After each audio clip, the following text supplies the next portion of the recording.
आज के इस एपिसोड में हम बाबा के एक भक्त का कुछ अनुभव बयान करेंगे और उनका नाम है केशव राव आर प्रधान। वो कहते हैं बाबा के क्रियाकलाप वो रीति अद्भुत है।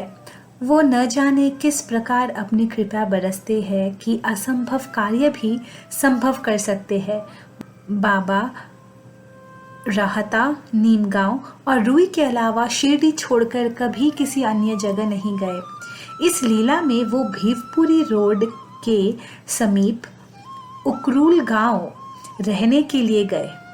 केशव आर प्रधान नास्तिक वृत्ति के व्यक्ति थे, लेकिन उनके प्रिय मित्र बाबा के परम भक्त थे। प्रधान एक पारसी व्यक्ति के पास मुंबई में काम करते थे। वे काम के सिलसिले में बिलों के भुगतान के लिए मनमाड, नासिक और कोपरगांव जाया करते थे। उनके मित्र जो अक्सर शिरडी जाते थे, उन्होंने प्रधान को दौरे के समय या उनके साथ शिरडी जाने का आग्रह किया, लेकिन प्रधान ने उनकी सलाह नहीं मानी। बहुत खुशमद और विवश करने पर प्रधान अपने मित्र के साथ शिरडी जाने के लिए राजी हो गए। शिरडी जाने से पूर्व ही प्रधान ने स्पष्ट शब्दों में वो दृढ़ता से अपने मित्र को बता दिया कि वे मस्जिद में कदम तक नहीं रखेंगे। मित्र के आश्वासन देने पर ही वे उनके साथ जाने के लिए राजी हुए। शिरडी पहुंचने पर उन्होंने वहां किराए पर एक कमरा लिया और वहां रहने लगे। तभी दोपहर की आरती का समय हो गया। प्रधान को कमरे में अकेला छोड़ उनके मित्र द्वारकामाई चले गए। दोपहर 12 बजे आरती शुरू हुई। संपूर्ण वातावरण मंजीरे व घंटियों की ध्वनि द्वारा आध्यात्मिक ऊर्जा से ओतप्रोत हो गया। प्रधान को कमरे में घंटियों के बजने की आवाज सुनाई दी। वे बेचैन हो गए। आरती के स्वरों ने उन्हें मोहित कर दिया। वे उसी मोहावस्था में उस दिशा में चलकर द्वारकामाई पहुंच गए और जाकर भक्तों के बीच खड़े हो गए। आरती समाप्त होने पर भक्त बारी बारी से बाबा के पास जाने लगे, लेकिन प्रधान एक कोने में बैठकर बाबा को एकाग्रता से देखने लगे। बाबा के दिव्य स्वरूप से वे अपनी नजरें नहीं हटा पा रहे थे। बाबा की लुभाने वाली छवि को वे एक टक निहारते जा रहे थे। तभी द्वारकामाई खाली हो गई और बाबा ने उन्हें इशारा किया। मोहावस्था में चलकर प्रधान बाबा के पास गए और उनके सामने बैठ गए। मुस्कुराते हुए बाबा ने अपना हाथ आगे किया और दक्षिणा मांगी। प्रधान ने अपना हाथ जेब में डाला और इकट्ठे किए दफ्तर के 2500 रुपए बाबा को दे दिए। उसी मोहावस्था में वे वापस अपने कमरे में आ गए। सामान्य अवस्था में आने पर उन्हें अपने किए पर बहुत पछतावा हुआ।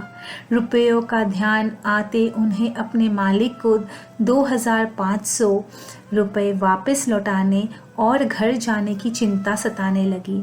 उन्होंने एक तांगा लिया और वापस कोपरगांव जाने लगे।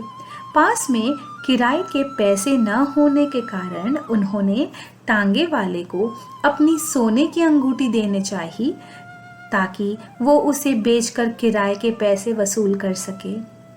अचानक उस घटनास्थल पर सुंदर वेशभूषा धारण किए एक सज्जन आ गए और किराया दे दिया।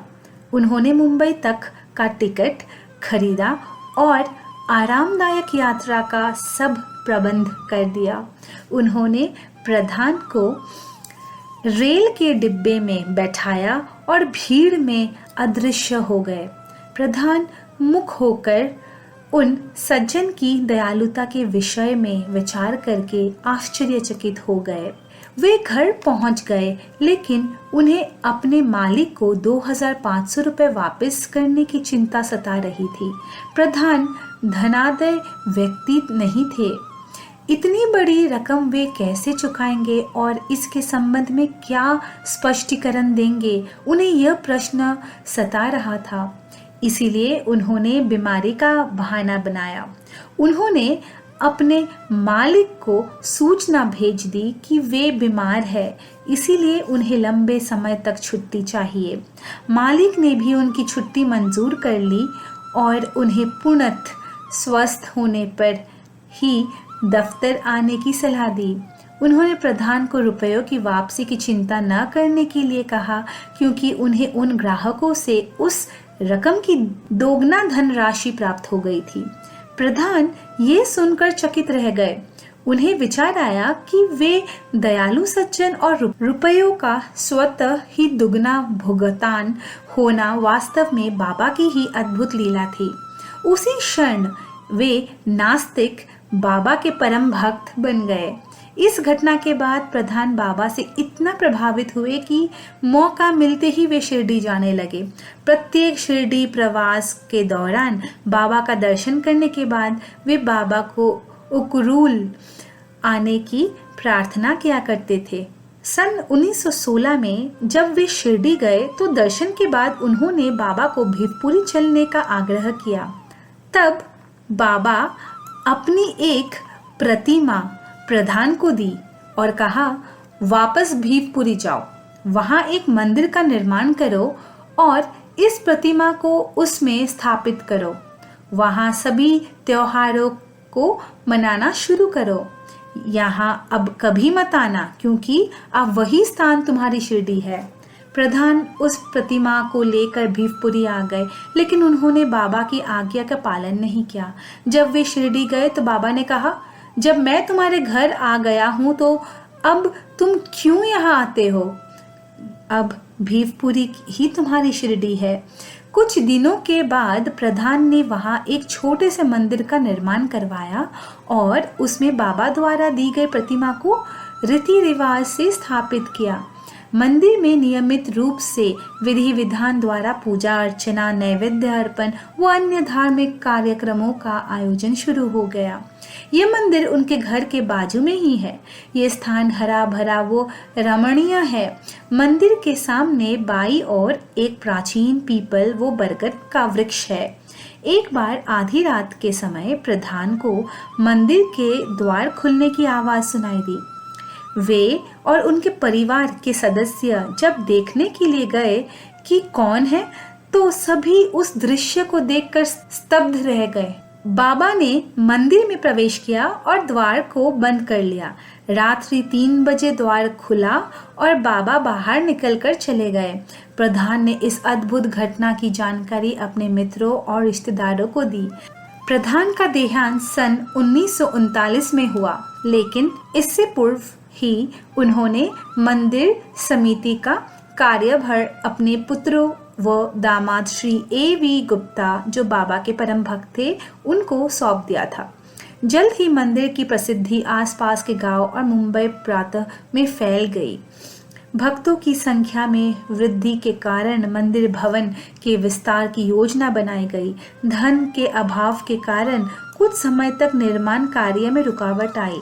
इसीलिए एक भक्त नारायण पुरोहित ने इस समस्या के समाधान हेतु श्री साई सच्चरित्र का पारायण आरंभ कर दिया। चौथे दिन बाबा ने उसे स्वप्न में दर्शन देकर पूछा, धुनी कहाँ है? यहाँ धुनी नहीं है, इसलिए शिरडी कैसे हो सकती है? जब बाबा किसी कार्य के लिए आज्ञा देते हैं तो उसे पूर्ण करने का तरीका भी वे स्वयं ही बताते हैं। बाबा की कृपा से यहाँ A.R. वालावलकर के हाथों द्वारा धूनी प्रज्वलित की गई। इसका सारा खर्च कुमार सेन समर्थ ने किया। भक्तों को इस मंदिर में अवश्य जाना चाहिए, क्योंकि इस मंदिर की ध्यान देने योग्य अन्य कई विशेषताएं हैं। अब अगली लीला हम तरखट परिवार के अनुभव के बारे में बताएंगे। देवी मरी आई की भाव्य दृष्टि। प्रिय साई भक्तों, हम 21वीं सदी से गुजर रहे हैं और इसीलिए मेरा आप सभी से एक विनम्र अनुरोध है कि ज्योतिन्द्र के इस अनुभव पर विश्वास करें, जो मैं जल्द ही आपको बताऊंगी। श्री साई सच्चरिता का पाठ करने वालों को पता होगा कि एक बार शिरडी में हैजा की महामारी हुई थी। गांव के लोगों का मानना था कि जब इस तरह की महामारी फैलती है तो आपको देवी मरियाई से प्रार्थना करनी होती है ताकि मौतों को नियंत्रण में रखा जा सके। बेशक उन दिनों चिकित्सा सहायता उपलब्ध नहीं थी और आज की तरह उन्नति भी नहीं थी और भारतीय गांव में महामारी जैसा एक सामान्य घटना नहीं होती थी। साचार व्यवस्था भी उतनी विकसित नहीं थी, जिसके फलस्वरूप वीरेंद्र तरखड़ जी के पिता शिरडी पहुंचे, जो कि ज्योतिन्द्र तरखड़ है। उन्हें पता ही नहीं चला कि शिरडी में हैजा की महामारी है। निश्चय ही उस समय तक उनका बाबा में बहुत विश्वास हो चुका था और वे जानते थे कि बाबा उनकी देखभाल करेंगे और ऐसे में यदि रहना बहुत खतरनाक है तो बाबा उन्हें तुरंत लौटने का निर्देश देंगे। इसीलिए वो निडर था और हमेशा की तरह अपने अनुष्ठान करता था। अगले 2 से 3 दिनों में उन्होंने अनुभव किया कि मरने वालों की संख्या बढ़ रही थी और शिरडी की आसपास के गांव में हैजा खतरनाक अनुपात में बढ़ रहा था। वो अंदर से डरा हुआ था। एक शाम अपने अनुष्ठान के अनुसार उन्होंने पेट्रोमैक्स लैंप जलाए और उन्हें द्वारकामाई में रख रहे थे। जैसे ही वो उन सीढ़ियों पर चढ़ता था जहां बाबा सामान्य रूप से धूनी के सामने बैठते थे, बाबा उस पर क्रोधित हो गए। उसके साथ गाली गलौज करने लगे। ज्योतिन्द्र के लिए यह एक नया अनुभव था। बाबा का क्रोध चरम पर था। गुस्से में उन्होंने ज्योतिन्द्र तरखड़ जी से कहा कि वो उनको 7 टुकड़े कर देंगे और उसे मस्जिद में दफना देंगे। ज्योतिन्द्र बहुत डरा हुआ था। वो बाबा के चरणों में गिर पड़ा और क्षमा करने की याचना करने लगा, क्योंकि उसे लगा कि उसने अनजाने में कोई गलती कर दी है जिससे बाबा में क्रोध उत्पन्न हो गया। फिर उसी भाव में बाबा ने उन्हें वहीं बैठने और पैर दबाने का आदेश दिया। ज्योतिन्द्र तरखड़ ने तुरंत उनकी आज्ञा का पालन किया और उनके पैर दबाते हुए उनके चरणों में बैठ गए। उन्होंने देखा कि बाबा अभी भी कुछ बड़बड़ा रहे थे और गुस्से में थे। थोड़ी देर बाद ज्योतिन्द्र को पसीना आने लगा, क्योंकि वे अपने सामने देवी काली को उस भयानक मुद्र में देख रहे थे। उसकी खतरनाक मुद्र और खून से लथपथ जीभ, ये नज़ारा देखकर ज्योतिन्द्र तरखड़ पूरी तरह से होश खो बैठे। अपने शरीर में पूरी शक्ति के साथ उन्होंने स्वचालित रूप से बाबा के पैरों को थाम लिया। वो इससे बचने के लिए बाबा को समझाने की कोशिश कर रहा था, लेकिन डर इतना गहरा था कि शब्द नहीं निकल रहे थे। वो अवक हो गया। उसका मुंह केवल 2 दिशाओं में बाबा से काली की ओर मुड़ रहा था और काली की ओर से बाबा की तरफ मुड़ रहा था। बाबा को कुछ बोलते हुए वो देख रहा था, लेकिन सुन और समझ नहीं पा रहा था। कुछ ही देर में वो बेहोश हो गया। जब वो उठा तो उसने महसूस किया कि बाबा उसे हिला रहा था और उसे जागने के लिए कह रहा था। उसे होश आया और वह पसीने से भीग गया। बाबा उससे कह रहे थे कि अरे भाऊ, मैंने तुमसे कहा था कि मेरे पैर दबाओ, लेकिन तुम उन्हें इतना कसकर पकड़ रहे हो कि तुम्हारे नाखून मुझे चोट पहुंचा रहे हैं। ज्योतिन्द्र तरखड़ को बहुत प्यास लगी और उन्होंने कुछ पानी मांगा। बाबा ने उन्हें मिट्टी के घड़े से कुछ पानी दिया जो द्वारकामाई में हुआ करता था।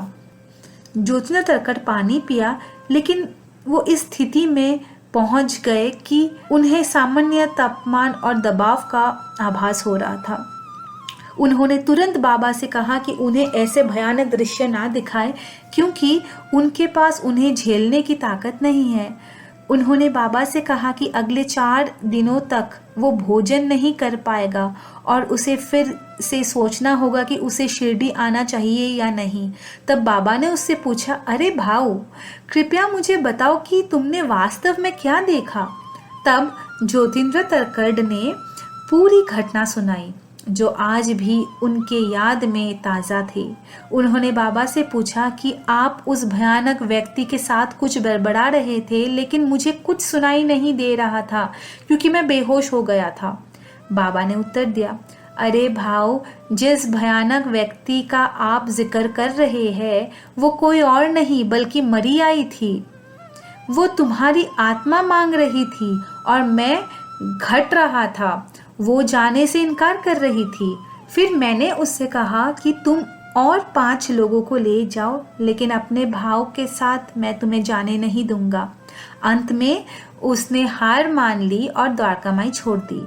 बाबा ने आगे कहा, भाव, कृपया याद रखना, मैं तुम्हें मरने के लिए शिरडी नहीं लाता, और जब तुम मेरे चरणों में हो तो कोई भी तुम्हें मुझसे छीन नहीं सकता। ज्योतिन्द्र तरकट के लिए ऐसा था जैसे उन्होंने पुनर्जन्म लिया हो। वो बाबा के चरणों में गिर पड़ा और एक बार फिर विनती की कि वो इतना भयानक नज़ारा ना दिखाए, क्योंकि ये उसकी सहन करने की क्षमता से परे है। ज्योतिन्द्र तरकट ये घटना सुनते थे और कहते थे कि उस नज़ारे को याद करने से उनकी रातों की नींद उड़ जाती थी। प्रिय साई भक्तों, इस प्रकरण को पढ़ने के बाद वीरेंद्र तरकट जी को यकीन हो उठा कि कई लोगों को कुछ संदेह हो सकते हैं और कुछ स्पष्टीकरण चाहते हैं, लेकिन जैसा कि शुरुआत में कहा गया है, कृपया इस पर विश्वास करें। शिरडी साई बाबा और कुछ नहीं बल्कि भगवान अवतार थे और इसीलिए उनके पास वे सभी अलौकिक शक्तियाँ थी जिनका उपयोग उन्होंने अपने भक्त को बचाने के लिए किया था। मुझे यकीन है कि ऐसे बहुत से लोग होंगे जो इस तरह से जीवन रक्षक अनुभवों से गुजरे होंगे। बाबा घोषणा करते थे कि अपने भक्त को बुरे प्रभाव से बचाना उनका परम कर्तव्य है। उन्होंने ज्योतिन्द्र तरकट से कहा, भाव, मेरे शरीर का शिरडी से चले जाने के बाद लोग यहाँ चींटियों की तरह शिरडी आएंगे, और कृपया याद रखें कि मैं इस द्वारकामाई से बोलते समय झूठ नहीं बोलता। प्रिय भक्तों, इस 21वीं सदी में हम सब देख रहे हैं और अनुभव कर रहे हैं कि शिरडी में क्या हुआ है, और मुझे विश्वास है कि यह इस दुनिया के अंत तक चलेगा। श्री साईनाथाय नमः।